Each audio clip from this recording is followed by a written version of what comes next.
Alors je suis dans la joie d'être parmi vous. C'est une bénédiction de retrouver des frères et sœurs que je n'ai pas vus depuis longtemps. Et c'est une joie d'adorer le Seigneur ensemble, de ne pas être tout seul chez soi, mais de pouvoir être avec les autres et de louer le Seigneur. En plus, on m'a demandé d'aider avec le piano. J'aime beaucoup aussi jouer la musique pour le Seigneur. Dieu nous a créés avec une possibilité de musique, de chanter comme les oiseaux, et il faut l'utiliser pour la gloire de Dieu. Pour ceux qui ne me connaissent pas, je suis pasteur d'une église biblique baptiste à Paris, près de Montparnasse, l'église qui est rue André Gide.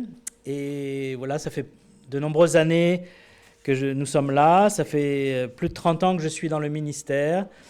Et le Seigneur m'a sauvé alors que j'étais devenu complètement athée, anti-Dieu, anti-religion. Mais je cherchais la justice, je cherchais la vérité, je cherchais le vrai amour. Et puis aussi, je savais que j'allais mourir et je ne savais pas ce qu'il allait avoir après. Et à cause de tout ça, je me suis posé des questions et j'ai cherché partout, sauf, bien sûr, Jésus-Christ, partout sauf dans la Bible, parce que, en bon français athée, il n'était pas question que j'ouvre la Bible. Et puis, dans ma classe, il y avait une jeune fille protestante, évangélique, qui vivait sa foi avec beaucoup de joie, de naturel, et elle témoignait comme ça, par sa vie, par des petits mots par-ci, par-là, et moi j'étais intrigué, et elle m'a invité à une réunion où il y avait beaucoup de jeunes, beaucoup d'étudiants dans un appartement. C'était un évangéliste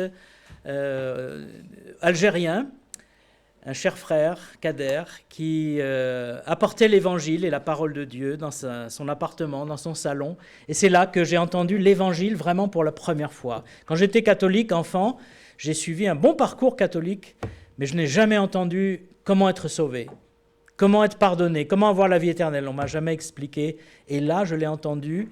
Et Dieu m'a vraiment rencontré ce jour-là et m'a amené à la repentance. Et j'ai accepté le Seigneur ce jour-là. J'ai été sauvé. Et depuis ce jour, je suis dans la joie de connaître Dieu et d'avoir la vie éternelle. Et j'aimerais partager avec vous la parole de Dieu ce matin. Une parole du Seigneur Jésus, Luc 8, 18. Si vous avez votre Bible.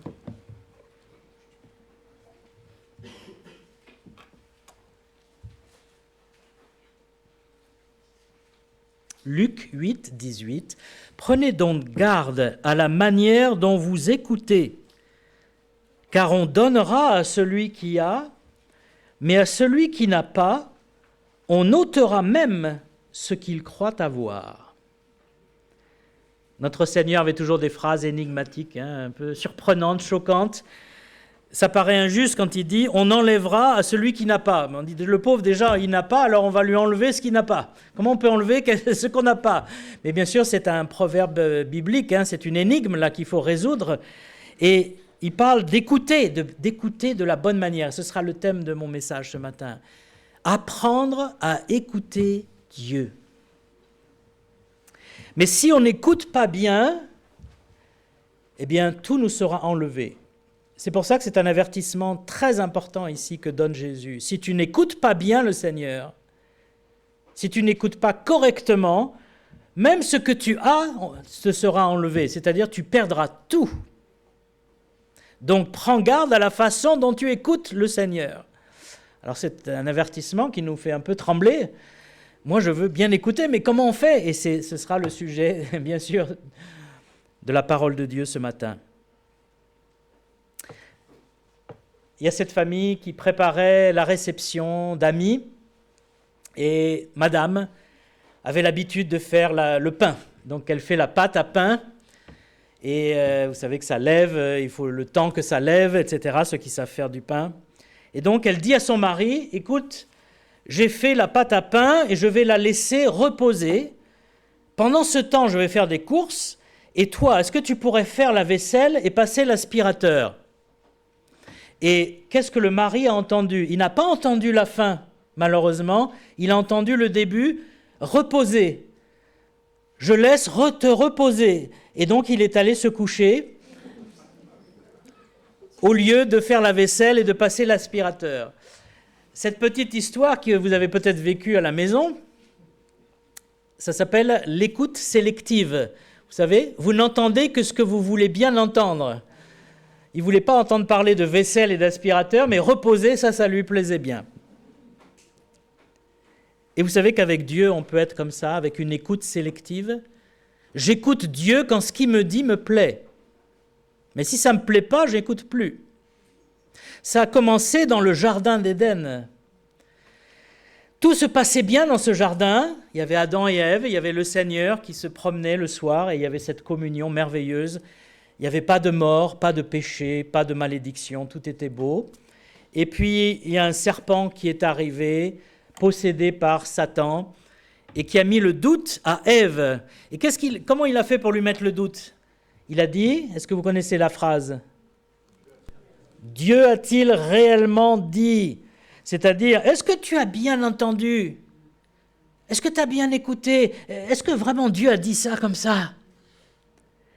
Et Ève, au lieu de dire, mais oui, j'ai bien entendu, il nous a dit, ne mangez pas de cet arbre, de ce fruit. Non, elle n'a pas dit ça. Elle a dit, oui, il a dit qu'il faudrait quand même pas toucher. Et puis, elle s'est laissée emporter par le serpent, par le diable, qui lui dit, mais tu sais, tu ne mourras pas si tu manges de ce fruit. Et puis Dieu vous interdit ce fruit parce qu'il a peur que vous soyez comme lui, que vous ayez la même connaissance que lui. Et elle est tombée dans ce piège. Mais pourquoi elle est tombée? Pourquoi elle a préféré écouter le serpent plutôt que d'écouter Dieu? Pourquoi? Elle n'était pas spécialement mauvaise, Ève. Pourquoi elle a préféré écouter le serpent plutôt que Dieu? Parce que la Bible dit qu'elle avait vu le fruit, elle le trouvait agréable à la vue. Et elle avait envie d'en manger. Dieu lui a dit, non, tu ne peux pas manger ce fruit. Mais le serpent lui dit, mais si, tu peux y aller. Dieu, il n'a pas vraiment dit ça. Il n'est pas bon, il t'empêche d'avoir quelque chose de bien, là. Prends ce fruit, vas-y. Et comme elle avait envie du fruit, elle a écouté celui qui allait dans son sens, c'est-à-dire le serpent. Et malheureusement, nous sommes comme ça souvent. Nous écoutons les gens qui vont dans notre sens. Mais ceux qui disent la vérité, en particulier Dieu et la Bible, parfois ça nous dérange.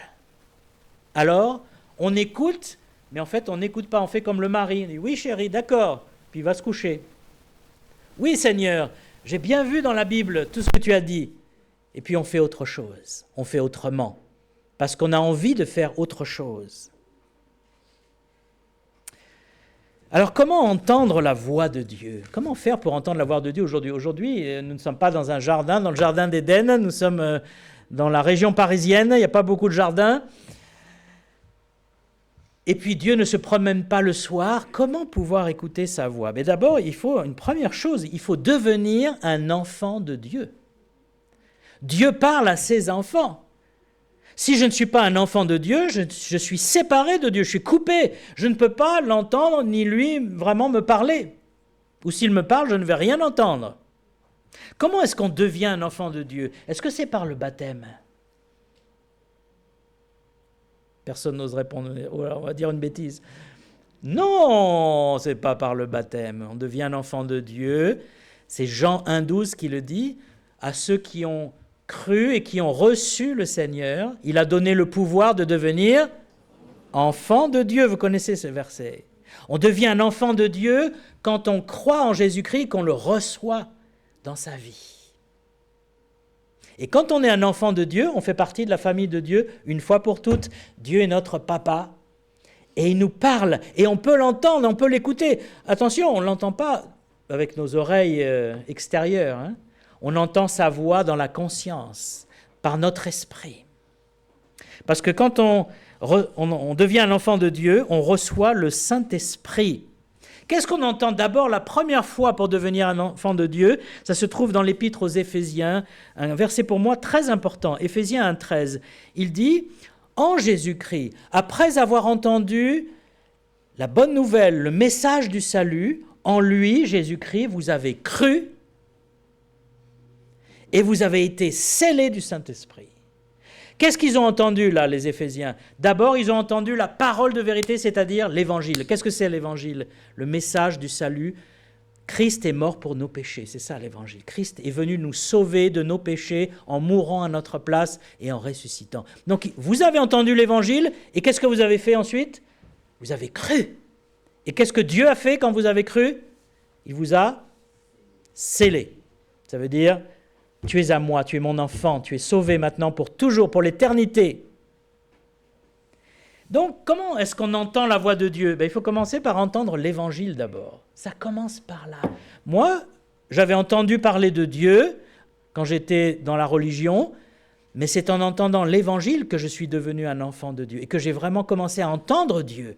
Parce que, qu'est-ce que Dieu attend de nous? Il veut une relation personnelle. Jésus n'est pas venu fonder une religion. On dit souvent la religion chrétienne. Mais Jésus n'a jamais parlé de religion. Au contraire, il a dénoncé les religieux qui étaient dans leur rite, leur tradition. Mais il dit, votre cœur est éloigné de Dieu. Vous me louez de la bouche et des lèvres, mais votre cœur est loin. C'est pour ça que le commandement qui résume tous les commandements, c'est « Tu aimeras le Seigneur, ton Dieu ». Il ne dit pas « Tu obéiras, tu te soumettras ». Il dit « Tu aimeras ». C'est la différence entre le christianisme et tout le reste. C'est basé sur l'amour que Dieu a pour nous et que nous avons en retour pour lui. C'est une religion d'amour, c'est une relation qu'on a avec Dieu. Et c'est comme ça qu'on peut commencer à entendre ce que Dieu veut nous dire. Quand on aime quelqu'un, on l'écoute. S'il y a des personnes que vous n'appréciez pas beaucoup, et qu'elles vous parlent, qu'est-ce que vous avez tendance à faire? On déconnecte, comme on dit. Oui. Vous êtes arrivé au téléphone, les gens qui parlent beaucoup au téléphone, qui vous racontent toute leur vie, et puis là, vous êtes là au téléphone, oui. Toutes les 5 secondes, vous dites oui. Mais au fond, vous n'écoutez plus. Au bout d'un moment, vous n'écoutez plus parce que souvent, vous n'aimez pas cette personne vraiment. Quand on aime quelqu'un, on l'écoute. On veut savoir ce qu'elle a à nous dire. Je pense au couple. Il paraît qu'il y a énormément d'otorinos qui reçoivent la visite de maris, d'hommes, et de femmes aussi, surtout de leurs femmes, qui disent « Mon mari a un problème d'audition ». Et quand on fait les tests, il n'a pas de problème.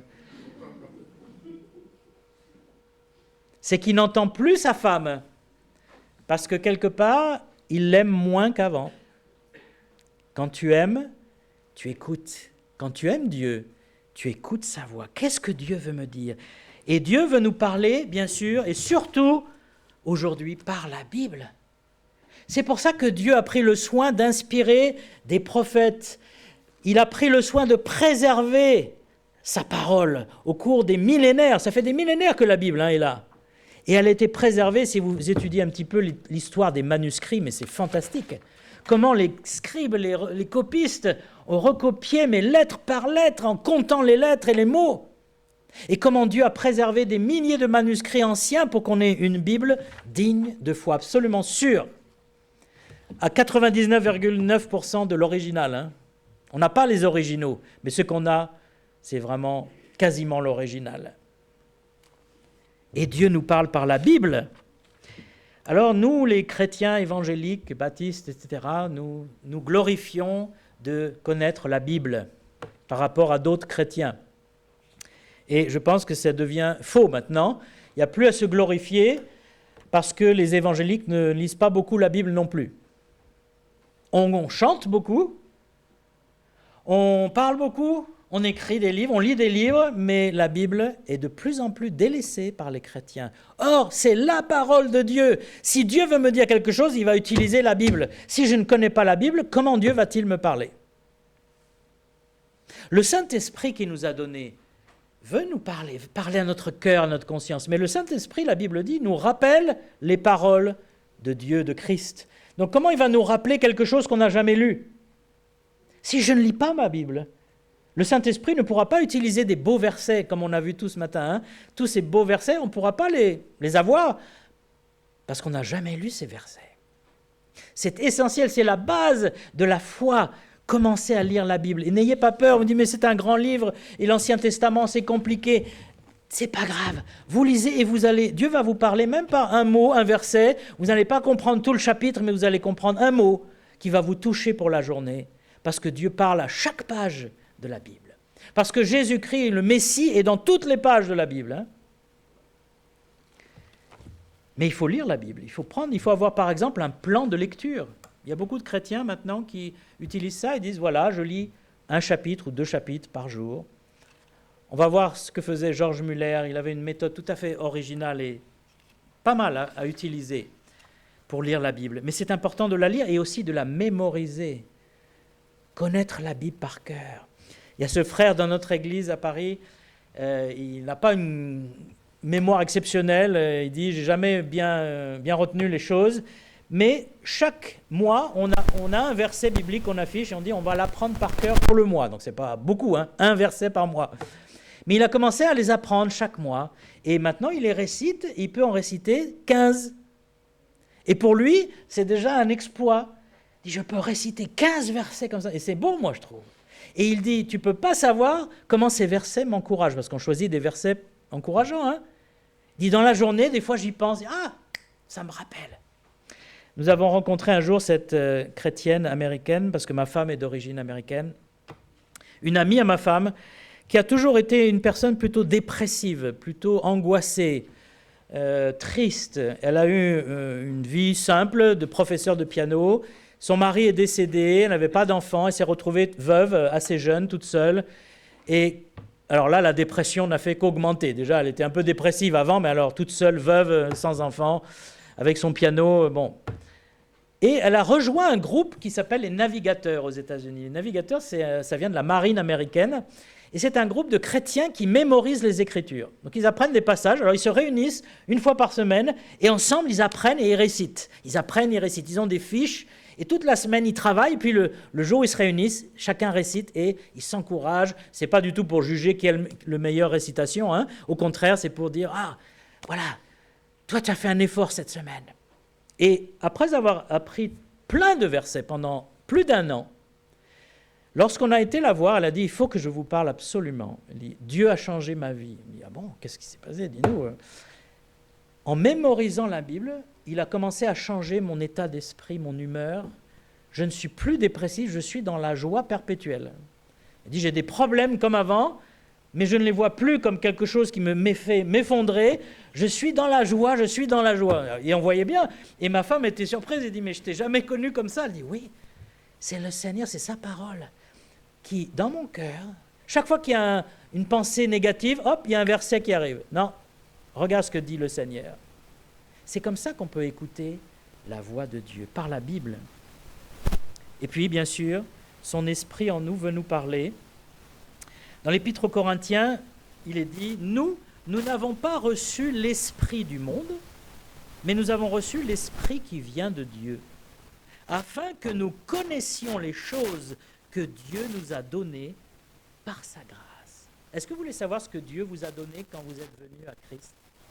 Mais c'est le Saint-Esprit qui va vous les révéler, l'une après l'autre, et avec la Bible.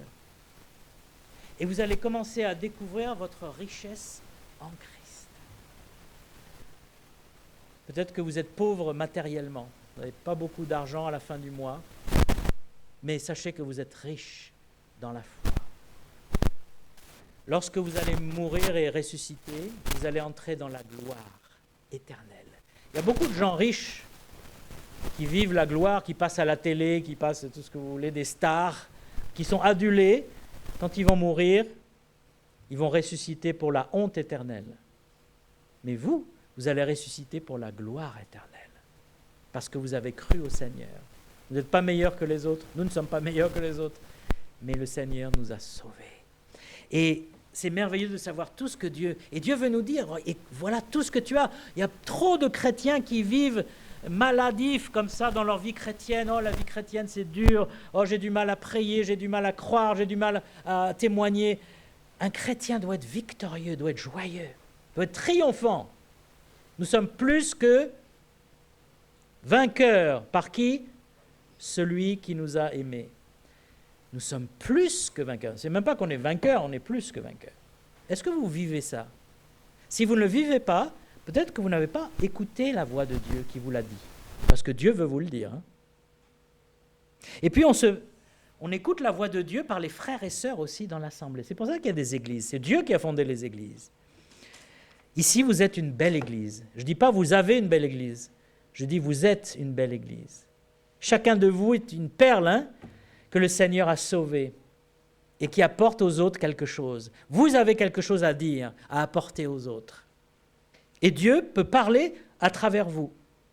Alors bien sûr, il ne faut pas se prendre pour un prophète en disant « Ainsi parle l'Éternel, quand je dis quelque chose, vous devez tous m'obéir ».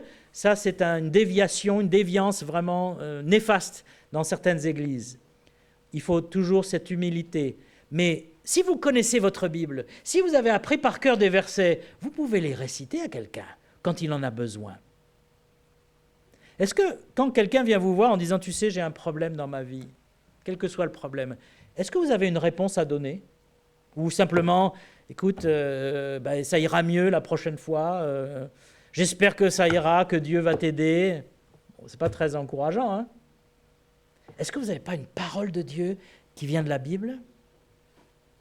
Dans l'Épître aux Éphésiens, chapitre 5, verset 19, il dit, dans la Bible second, « Entretenez-vous par des psaumes, par des hymnes et par des cantiques spirituels, chantant et célébrant de tout votre cœur les louanges du Seigneur. » Et savez-vous que le mot original « entretenez-vous », en fait, c'est le mot « parlez-vous ».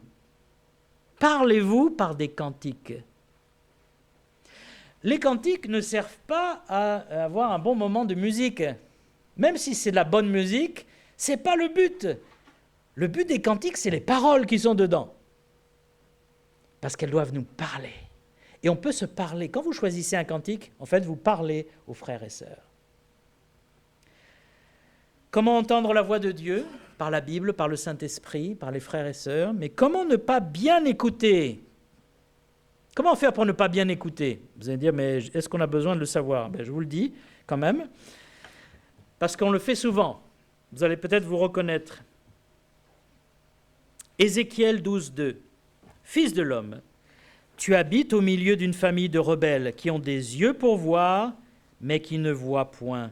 Ils ont des oreilles pour entendre, mais ils n'entendent point, car c'est une famille de rebelles.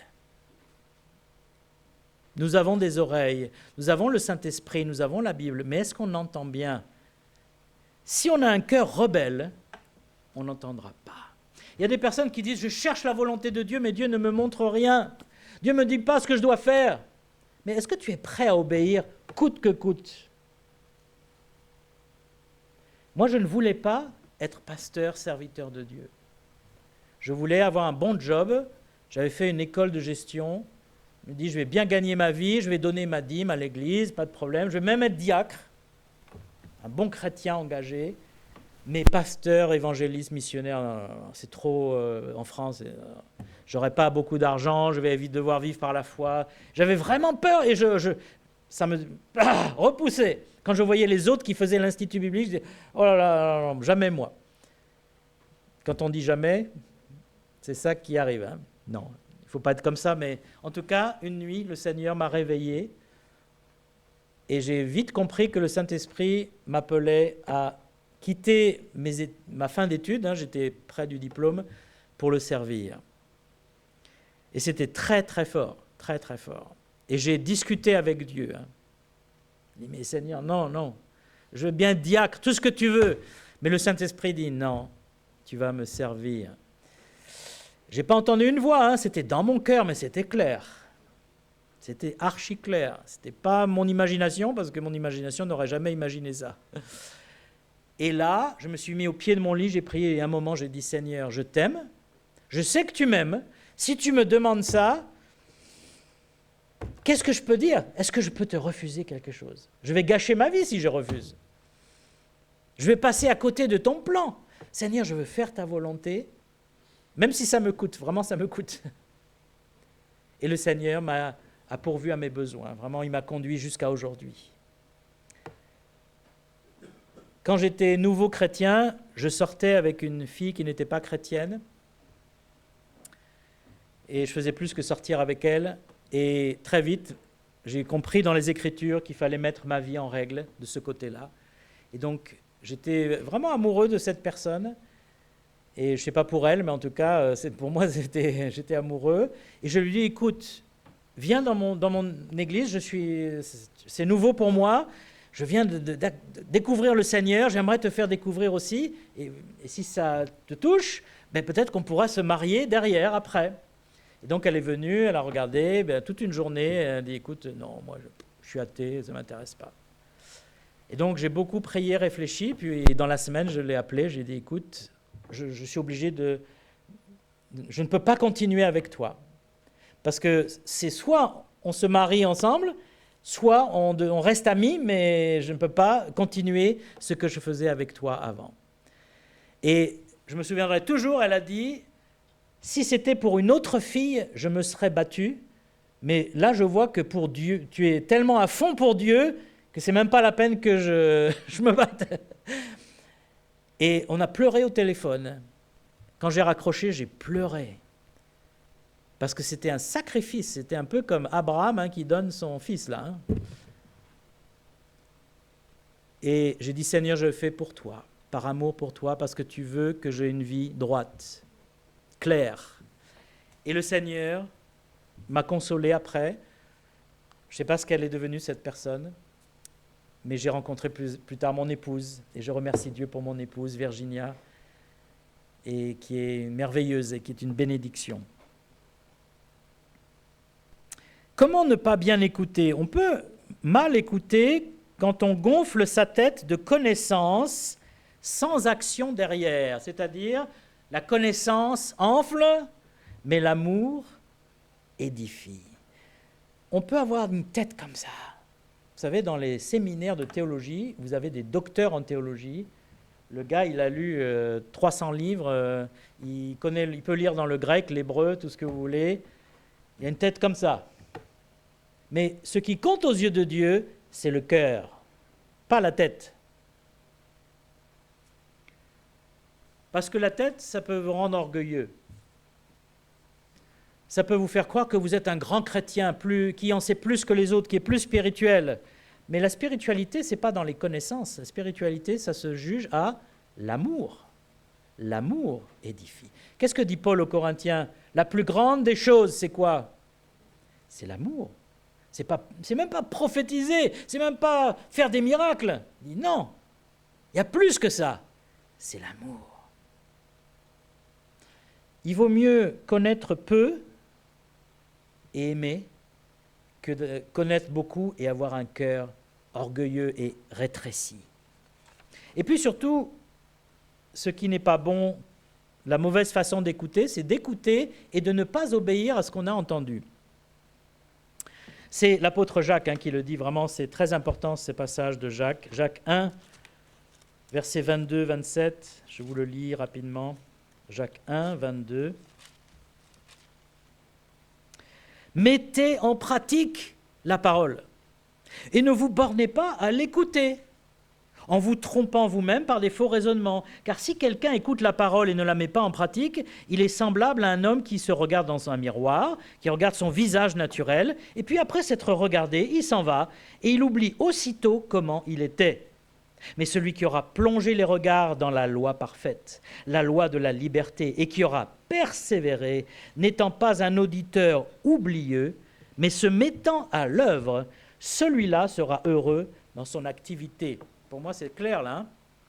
Il dit, ne soyez pas des chrétiens qui écoutent, mais qui ne font pas. Parce que vous êtes comme quelqu'un qui se regarde dans le miroir. Le matin, est-ce que vous regardez dans le miroir avant de partir au travail ou à l'école? Il vaut mieux, hein? Si vous avez une trace de chocolat ou une mèche de cheveux qui part dans tous les sens. Mais imaginez, vous regardez dans le miroir, vous avez du chocolat, vous avez la cravate de travers comme ça, les cheveux ébouriffés. Vous voyez, oh là là, il faut vite faire quelque chose. Puis vous partez, vous ne faites rien. Ben, vous êtes un insensé, hein? Si vous regardez dans le miroir, c'est pour corriger ce qui ne va pas. Et la Bible, c'est notre miroir. Si tu regardes dans la Bible qui te dit ce qui ne va pas et que toi tu dis bon, on verra une autre fois, hein? Ça me déplaît là. Moi je préfère les versets qui me gonflent. Oui, mais il y a des versets qui te reprennent, qui t'avertissent, qui t'exhortent. Tu as besoin de ça pour avancer dans la foi. Mettez en pratique la parole. combien c'est important. C'est une erreur fatale. Vous savez que les réformateurs ont commis une erreur après la Réforme, c'est de ne pas encourager les chrétiens à mettre en pratique la parole.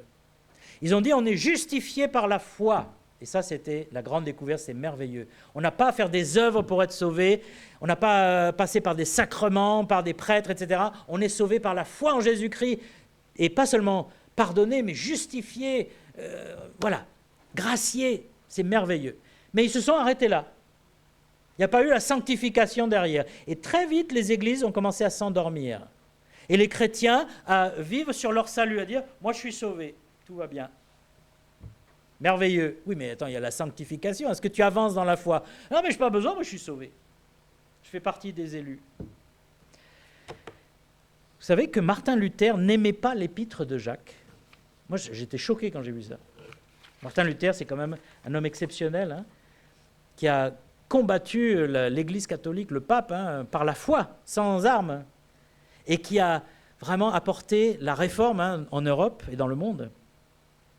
Mais il a dit, quand il a traduit la Bible en allemand, il a dit « L'épître de Jacques, je n'en fais aucun cas.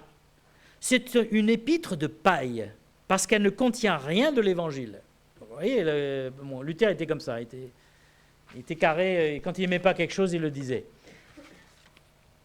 Mais en fait, c'est qu'il y a quelque chose qui lui manquait là, c'est que l'épître de Jacques est très importante, parce que c'est la suite du salut. Quand tu es sauvé, que tu as la foi, ben, il faut que ça se transmette par des œuvres. Tu n'es pas sauvé juste pour dire « je suis sauvé, merveilleux ». Non, sinon Dieu nous reprendrait au ciel tout de suite. S'il nous laisse sur la terre, c'est pour faire du bien, c'est pour agir, c'est pour écouter et obéir à sa parole.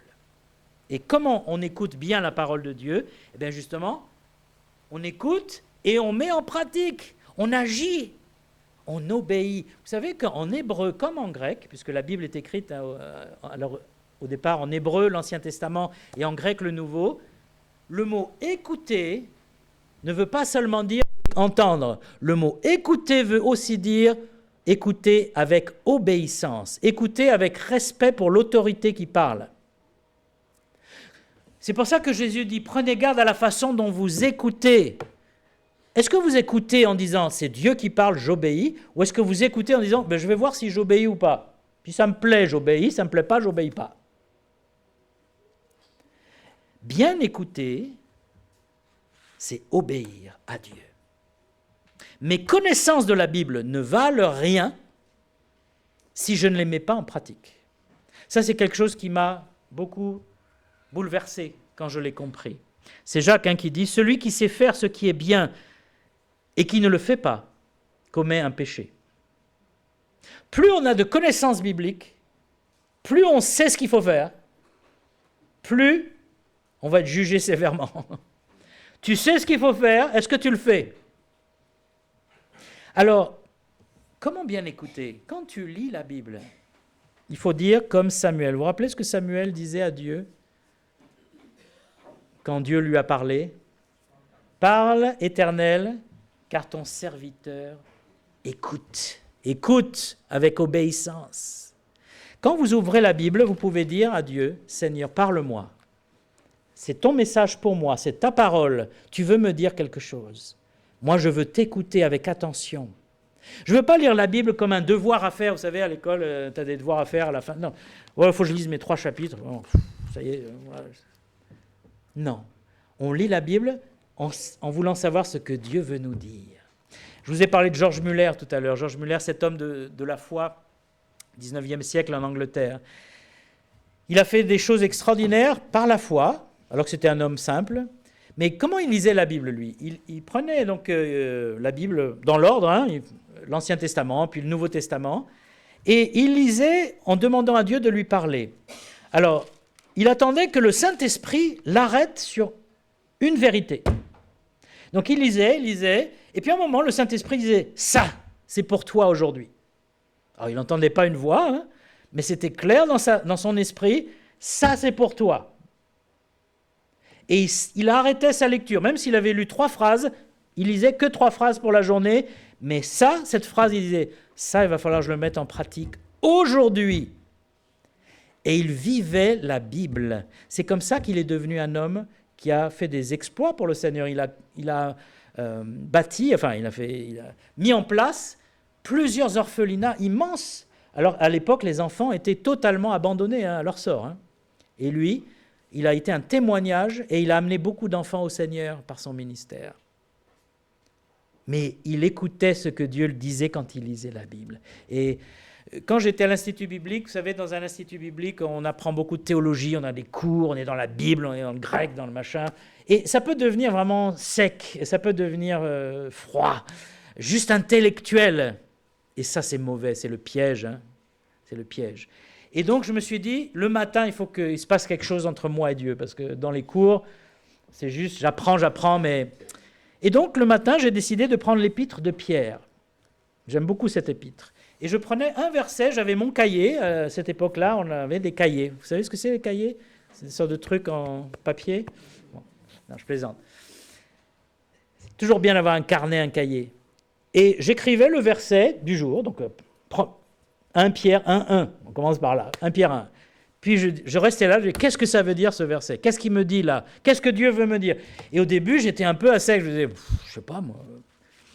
Et puis après, tu penses à un autre verset parallèle. Puis si tu as une Bible avec des parallèles, dans la Bible Scofield par exemple, vous avez des parallèles qui vous font sauter un autre verset qui dit un peu la même chose mais différemment. Et vous sautez d'un verset à l'autre, et puis à la fin, vous avez, waouh! Dieu me dit des choses magnifiques, juste dans un verset. Et quand j'avais fini d'étudier mon verset, je faisais une prière que j'écrivais. Seigneur, aujourd'hui tu m'as parlé, j'ai vu un aspect de toi, ou j'ai vu une chose qui n'est pas en place dans ma vie. Seigneur, aide-moi à le mettre en place, aide-moi à le comprendre.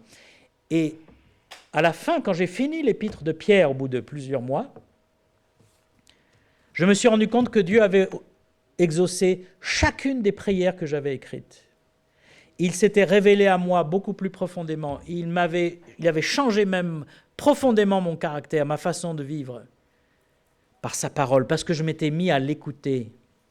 Comment bien écouter Dieu? Eh bien, il ne faut pas écouter la voix des hommes, il ne faut pas écouter ses mauvaises pensées, il faut écouter la voix de Dieu. Ésaïe 30, 21. Tes oreilles entendront derrière toi la voix qui dira « Voici le chemin, marchez-y ». Autrement, vous iriez à droite ou vous iriez à gauche. Qu'est-ce qu'il veut dire Ésaïe là? Tu ne sais pas où aller dans la vie, je vais à droite, à gauche, qu'est-ce que je dois faire? Je dois faire ces études-là, je dois prendre cet appartement-là, je dois me marier avec cette personne. On a plein de décisions à prendre tout le temps. Mais le Saint-Esprit veut te guider. Pour ça, il faut l'écouter. Mais attention, il ne va pas faire tout ce que tu veux. Il va te faire ce dont tu as vraiment besoin. Et là où tu vas être vraiment utile. Il y avait cette jeune fille, qui se désolait de ne pas avoir les yeux bleus, parce que ses copines avaient les yeux bleus et elle avait les yeux marrons. Elle dit, oh, c'est tellement beau les yeux bleus, les garçons ils aiment les yeux bleus, et moi j'ai les yeux marrons, les garçons ils m'aiment pas trop. Alors elle était triste à cause de ça, quand elle était adolescente. Et puis, quand elle était adulte, elle est devenue missionnaire.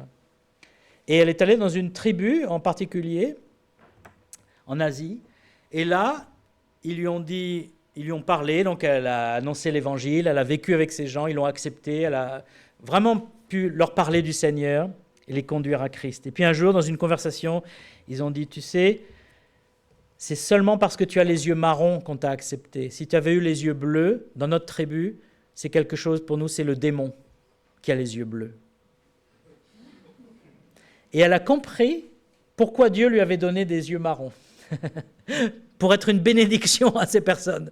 Elle n'aurait jamais pu rester avec eux. Des fois, on ne se rend pas compte, on dit, mais Seigneur, pourquoi je suis un homme ou une femme? Pourquoi je suis handicapé? Pourquoi je suis ceci? Le Seigneur va t'utiliser. Le Seigneur a un plan pour ta vie.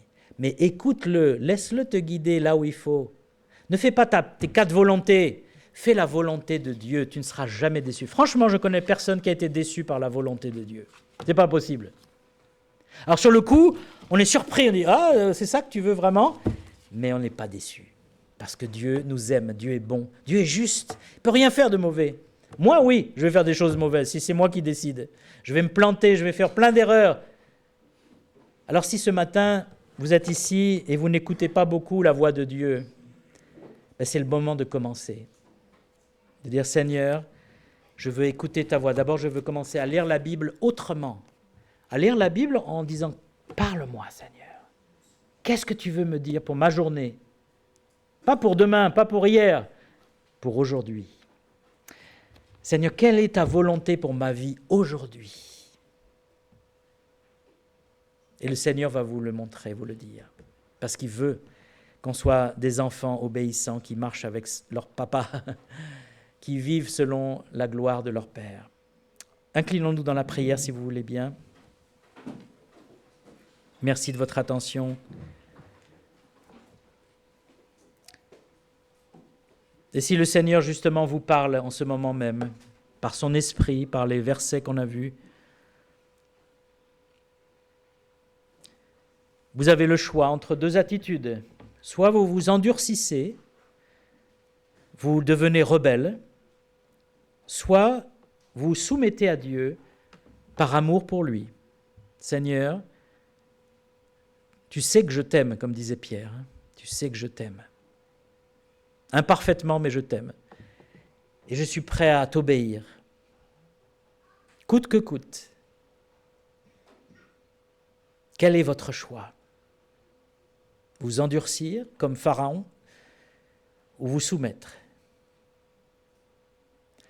Merci Seigneur parce que tu nous aimes, tu es patient avec nous, tu nous avertis, tu nous reprends. Et tu as aussi un plan pour chacun de nous. Nous avons une vie à vivre et une bénédiction à apporter aux autres. Aide-nous Seigneur à être une bénédiction dans notre famille, dans notre travail, dans notre ville, dans notre Église. Que chaque frère et sœur ici présent soit vraiment à sa place, à son poste, au centre de ta volonté. Et Seigneur, que tu ramènes à toi les frères et sœurs qui se sont endurcis contre toi, contre ta parole, qui ne veulent pas obéir à ta parole. Je te prie aussi pour le monde perdu, Seigneur, toutes ces personnes autour de nous qui ne veulent pas venir à toi, qui ne veulent pas même t'écouter. Seigneur, donne-leur un cœur de chair pour qu'ils commencent à entendre. Je te remercie parce qu'à travers les jugements sur le monde, comme le Covid, comme les problèmes climatiques, un certain nombre de personnes sont venues à toi, se sont rendues compte qu'ils étaient perdus. Et je te prie, Seigneur, que tu en touches encore beaucoup. Et je te le prie au nom de Jésus-Christ, notre Seigneur. Amen.